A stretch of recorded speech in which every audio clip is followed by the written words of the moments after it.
My name is Carla Tarazi. This is Denise DeRose. We're Sonoma County Master Gardeners, and today we're talking about planning and perfecting your food garden.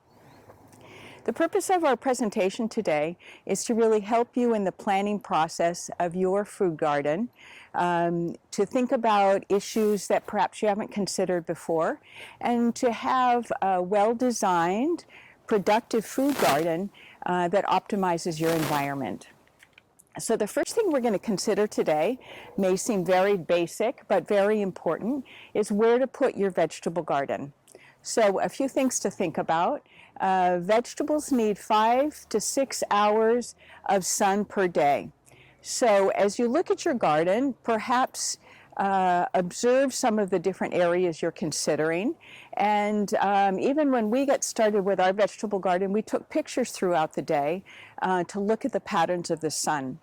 What you also might observe in your garden are different microclimates, which are small areas that perhaps have different weather patterns than your overall garden.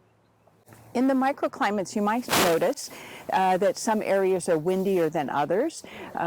Some might have more intense sun or shade, and you can mitigate those different climate factors by perhaps planting a hedgerow, so to keep the wind back, maybe trim back some trees or some other areas to give you a little more sun. So once you've thought about that and you've found your perfect area for your garden, think about which type of bed works best for you. So think about what your soil is like, if it's sandy, loamy, clay, like we have. And Denise will talk about soil types a little bit more in depth later. Any terrain challenges that you might have, if you're on a slope, or different barriers that you might have in your area will help determine where to put your vegetable garden. Also think about what's under your bed. Do you have lots of weeds? Do you have old trunks and different things, maybe even some concrete? That's something to consider. And who's under that area? So there's different areas in Sonoma County that are more prone to gophers, and that will obviously go into your planning of the vegetable garden. So first, let's talk about raised beds, some of the pros and cons of raised beds. The biggest pro in having a raised bed is you can control the soil, obviously. So if you have not terrific soil, the clay like we have, having the raised beds was a great advantage. You can also outsmart critters by putting mesh in the bottom of your bed so that they can't come up through the ground. And ergonomics is another factor. So as you get a little older, it might be harder to bend over and weed or to bend over and garden. And a raised bed makes it a lot easier and more enjoyable to garden. Actually, the raised beds are a little bit warmer, and that would come into play in the spring as you're planting to be able to put your starts into the ground a little bit earlier with warmer soil. So the cons of a raised bed, one of the biggest things obviously is expense. You know, the lumber and the soil really adds up, so that's something to think about and perhaps plan for a budget. The raised beds, also the soil dries more quickly. So the advantage is you have better drainage, which is terrific, but also you might consider watering more frequently. And also your terrain may be impossible for a raised bed. So if you're on a slope, a raised bed may not work for you. The alternative to that are in-ground beds. Obviously, one of the big advantages, if you have terrific soil, use it and have an in-ground bed. They're obviously a lot less expensive and easier to get started and requires a lot less water.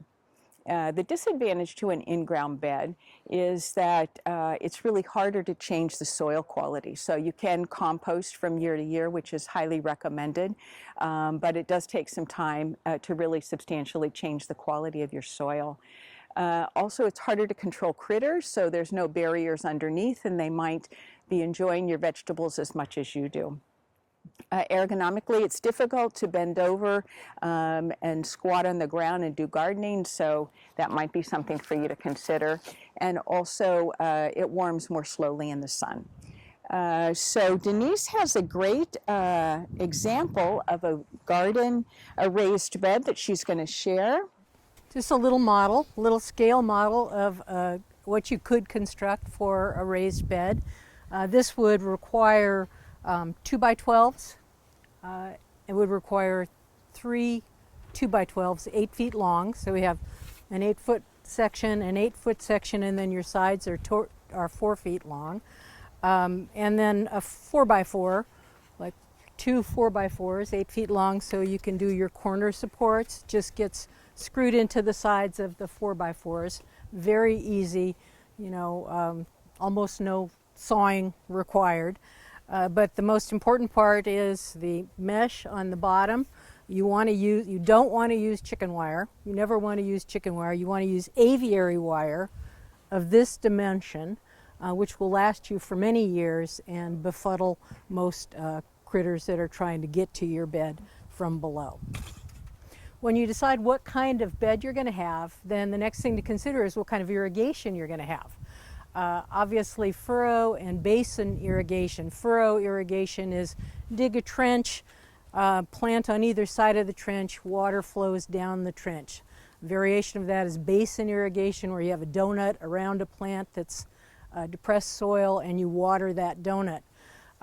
Those are very practical. They actually do have a lot of evaporation, so that's the negative thing. As far as the furrow irrigation goes, unless you're absolutely level on the ground, you're going to have uneven watering.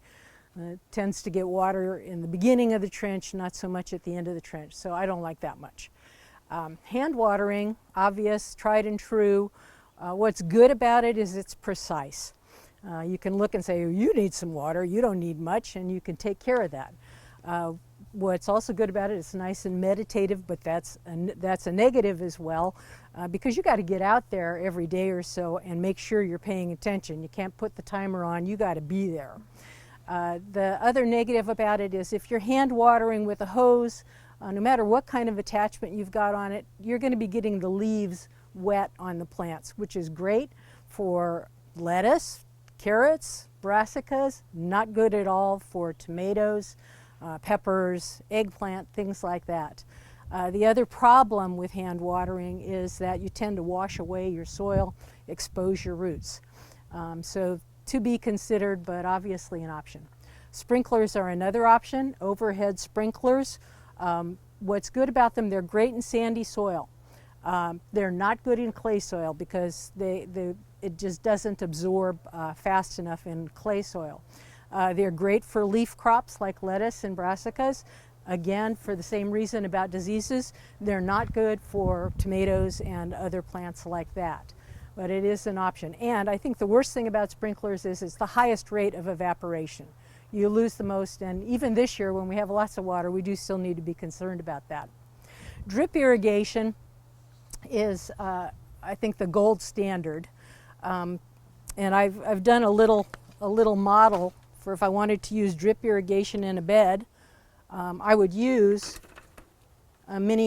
this mini pipeline. This comes in with 6-inch or 12-inch emitters on it. You can use drip irrigation in a bed, something like this. So these are something like this with 2 rows of plants in the bed. Okay. Drip irrigation is great because it's absolutely the most efficient. There's no evaporation involved at all, and you can absolutely, because of this is very flexible, you can circle plants individually, you can put it exactly where you need it. The negative about it is it's expensive and it can be complicated. Another good point about drip irrigation is you can use it on slopes.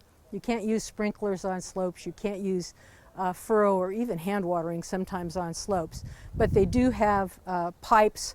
They do have these little lines that are sensitive to slopes, and you can use them well. For me, being older, the negative about drip irrigation is it's hard to put together. It's really hard to put together. If you have weak hands, it's very hard to put together, and it hurts. If you're going to do drip irrigation, get one of these tools that will help you. put them together, drill the holes, etc. And the other kind of simpler version of drip irrigation is to use soaker hoses. I don't have an example here with me. They're round hoses about like this. They're permeable to water. They emit water equally along their entire length. The negative about soaker hoses is a lot of them are not flexible, so you can't like circle a plant with it. And if you're on well water, soaker hoses they won't last you a season because of the impurities in the water will clog them up, so you'd be replacing them. Okay, let's talk about soil preparation. You got your bed, you know how you're going to irrigate it. How do you prepare your soil? Master gardeners don't like you to dig up your soil a lot, but if you're starting with the ground and it hasn't been prepared before for a garden bed, you need to clear the sticks and the rocks and the weeds, and you need to loosen your soil initially. Later on, you're not going to be doing a lot of that, but to begin with, you need to. You need to also determine your soil type.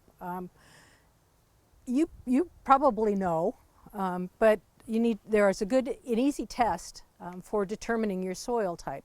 First of all, can you see the color of this in comparison to the color of that? You guess which one is clay? This one's clay. If you have any doubt, there's a soil test. If you want to know if you've got clay, these are dry. The soil is dry. If you take a handful of clay soil and you compress it in your hand, it's going to stay in a clump. Okay? If you have sandy or sandy loam soil, again, this is dry, and you compress it in your hand, it does not stay in a clump. Okay? Why is this important? It's important for the kind of irrigation system that you choose.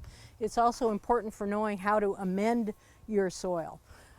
If you have good solid clay soil, you want to add some gypsum to it.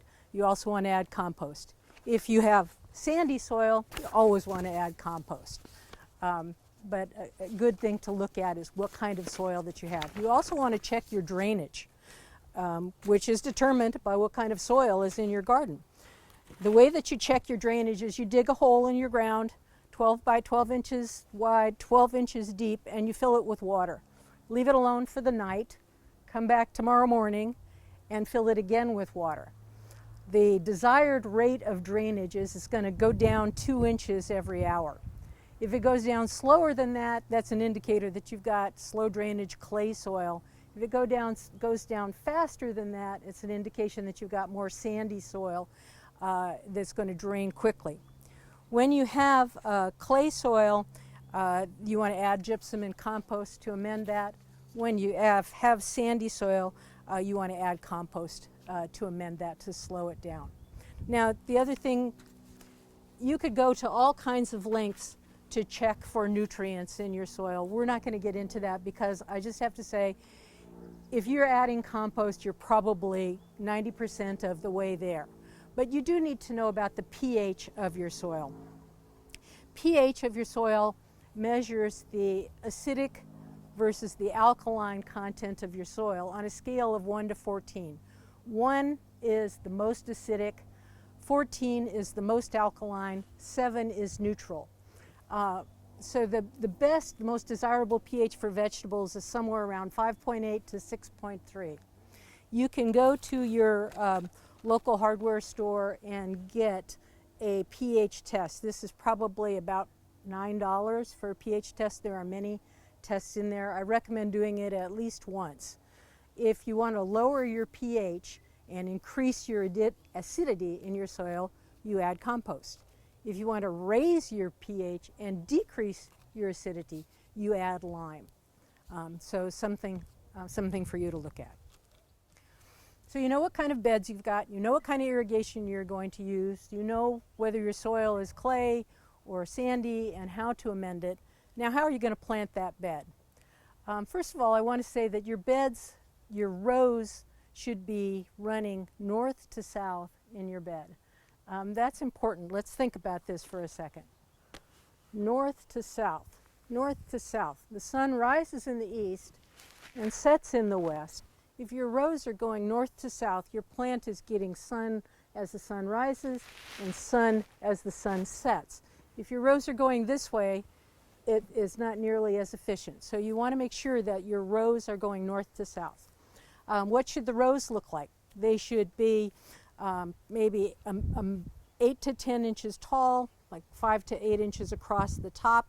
You plant down the rows, taking into account the spacing requirements that your plants have. Those will be listed either on the seed packet, or if you're planting starts that you get at the nursery, it'll give you some recommendations for how far apart your plants should be. You want to put your taller plants on the north side of your bed and your shorter plants on the south side of your bed, again because of the sun requirements. You want to mulch. You want to mulch between your rows. You don't want to mulch on top of your plants, but you want to mulch between your rows. You want to consider whether you're going to use some kind of a starter fertilizer when you first plant your plants. And you always want to compost your bed and compost each of your plantings. So just in summary, I want to remind you that Master Gardeners are here to support you and your vegetable garden. A couple resources. I want to tell you about our Sonoma mgucanr.edu website. It's a tremendous resource, has lots of information about vegetable gardens as well as pests and control, as well as natives, flowers. Everything you need, and all research-based scientific information. Like I say, it's just a tremendous resource. And then the other thing is, Master Gardeners are at all the farmers markets. So if you have a question or want to stop by and say hello, please check out the Master Gardener tables at the farmers markets.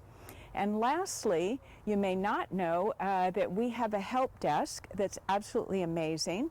The phone number is 707-565-2608. You can call, you can leave a message, you can bring a sample in if you're having problems and want someone to take a look at your samples, and also by email. So be sure and stay in touch, and any questions that you have, we're here to help.